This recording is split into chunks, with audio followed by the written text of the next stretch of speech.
Yo les amis, bienvenue sur l'Arena Kem où le football mérite d'être vécu Barça Real. En tout cas, ça a tourné au vinaigre pour, n'est-ce pas, nos amis merengues. Ils ont goûté au vrai football. Parce que oui, il y a beaucoup à dire dans cette vidéo. L'highline du FC Barcelone ou encore la ligne haute du FC Barcelone a mis cette équipe du Real en difficulté. En tout cas, c'était un challenge de hors-jeu grâce à cette ligne-là du Barça. On va en développer dans cette vidéo, mais bien avant que je ne puisse la développer, commence par t'abonner, liker, partager la chaîne, car c'est important. Là, le débrief Barcelone-Real, c'est sur cette chaîne Blues. Allez, let's go. Les amis, Barça-Real, moi en tout cas, hier j'étais en train de le dire, que cette rencontre c'était vraiment une rencontre avec beaucoup plus d'attente parce que d'un côté, il fallait que le Real aille chercher le Barça pour le compte de la première place et de l'autre côté, le Barça devrait, n'est-ce pas, ou devait consolider sa place de leader. Ça s'est concrétisé parce qu'aujourd'hui, et dans le jeu, et dans le contenu, on a vu qu'il n'y avait pas match. C'était un groupe des individualistes ou encore un groupe des cadres du Real face à un collectif bien huilé et dire que notre ami Hansi Flick n'est là que depuis pratiquement moins de 6 mois, moins de 7 mois si je ne m'abuse. Mais la qualité du football qui nous a offert aujourd'hui face au tout grand Real de Madrid qui n'a pas existé dans cette rencontre. Les amis, il faut être ainsi flic pour le faire parce que quand tu regardes la data, ça donne 42% de possession pour le Real, 58% pour le Barça avec 2,45 buts attendus au Santiago Bernabéu. Est-ce que ça va être ça? À chaque journée, ça va être ça. Le Barça qui nous offre que 4 buts, 3 buts, 2 buts chaque match avec, n'est-ce pas, du spectacle, de la bonne gaieté, de la bonne humeur et aussi du bon contenu dans le jeu. Et ça, c'est ce qu'on aime.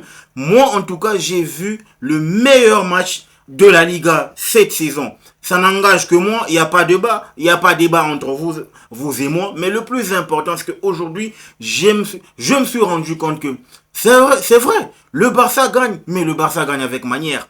Parce que quand tu vas regarder l'équipe du Real de Madrid, elle a mordu à l'hameçon. Pourquoi je dis ça? Elle a mordu à l'hameçon étant donné que hier j'étais en train de fustiger, n'est-ce pas, la highline ou encore la ligne haute du Barça avec la défense. En tout cas, le Real a mordu à l'hameçon. J'aurais préféré que Carlo Ancelotti prenne une autre option en termes de stratégie pour pouvoir casser ou contrecarrer en tout cas les plans de cette highline là. Mais malheureusement, il a mordu à l'hameçon ou encore il a mordu au piège.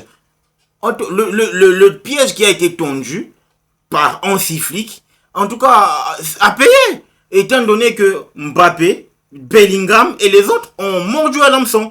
C'était qu'une histoire de hors-jeu durant toute la première période, les amis. Et il fallait attendre seulement que la première période puisse en tout cas prendre fin. Parce qu'en deuxième période, c'est là que on a senti qu'il y avait une toute autre, n'est-ce pas, qualité. Il y avait un autre visage de la part du FC Barcelone. Parce que quand j'ai vu Frenkie de Jong remplacer Fermin Lopez qui par rapport au volume de jeu était en tout cas en deçà de Pedri et de Casado, c'est là que je me suis rendu compte que là ça y est, le Real de Madrid ne va plus exister. Quand tu regardes, le Real a défendu. Sans ballon, c'était un 4-4-2 avec Losange. Et avec ballon, c'était un tout petit peu du 4-3-3. Mais il fallait compter sur l'ouverture. En tout cas, quelle passe de Marc Casado. Casado, sérieusement, pour moi, je me dis, il me rappelle, en tout cas en termes de toucher de balle, il me rappelle Xavi. Sérieux, le goût, ou encore la capacité qu'il met à s'éliminer soi-même du pressing de l'adversaire, chapeau l'artiste. Parce que tu ne peux pas jouer comme ça en étant gamin face au FC Barcelone. C'est là que je loue la qualité, en tout cas, du coaching de Hansi Flick. Moi je trouve que c'est l'équipe allemande qui était faible. Mais là, on se rend compte que Hansi Flick, avec ses bonnes idées, a su implémenté un bon système de jeu. Je commence enfin à comprendre pourquoi est-ce que Hansi Flick, avec ces joueurs-là, il a utilisé, n'est-ce pas, cette high line, ou encore il utilise cette high line, n'est-ce pas? Moi, je trouve que c'est pour permettre à ce que le milieu de terrain du Barça puisse avoir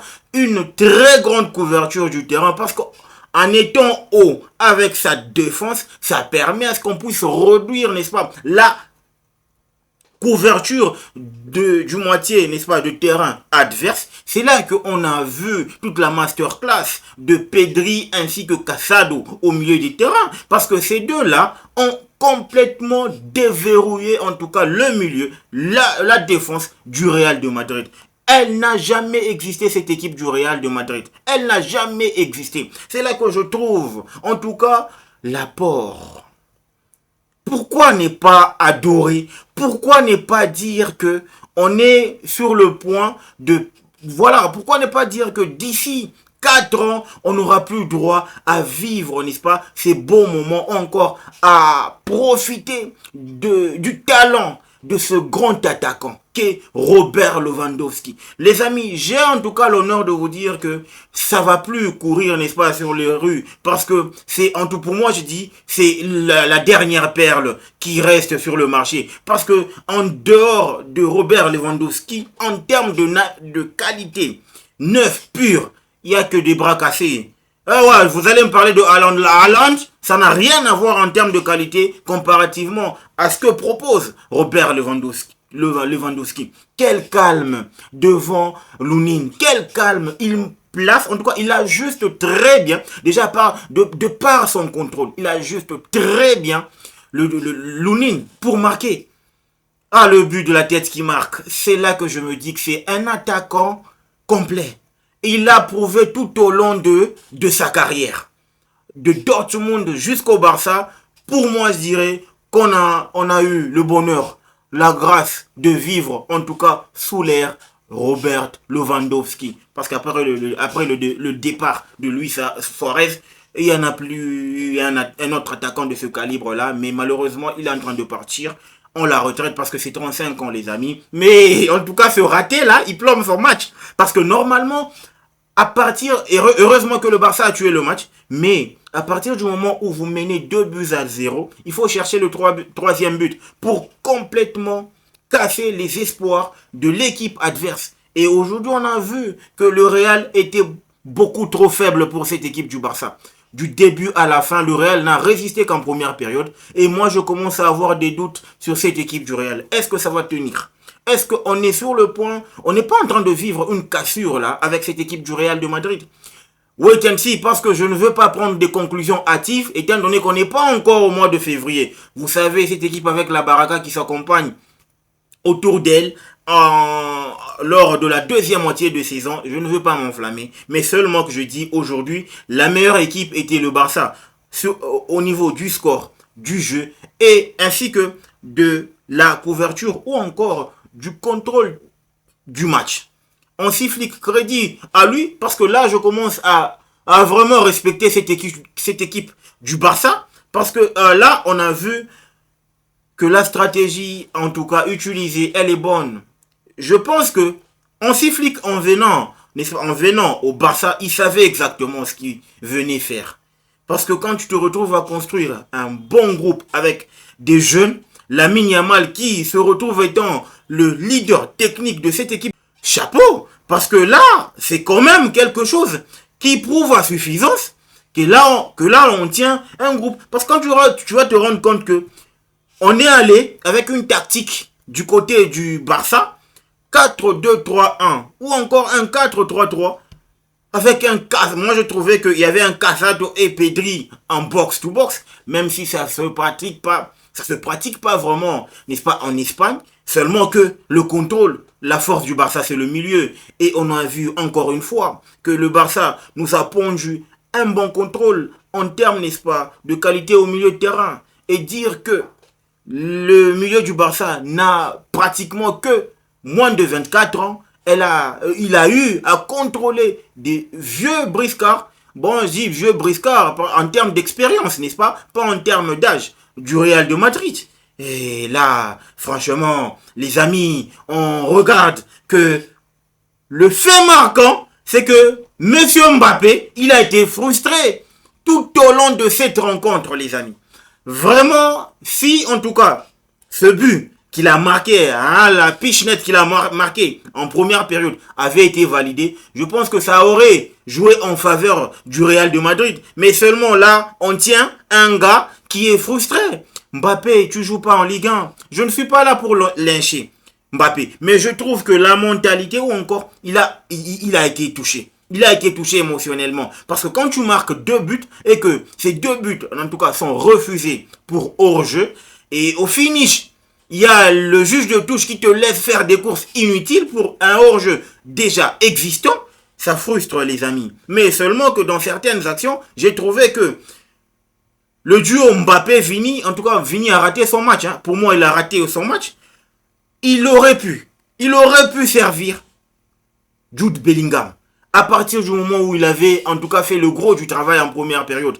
Il fallait juste servir. Mais il a cherché à marquer dans un angle fermé. Ça n'a pas marché. Et en tout cas, il le regrettera parce que il pouvait en tout cas clouer le bec de plus d'un durant ce classico. Il n'a pas pu réussir.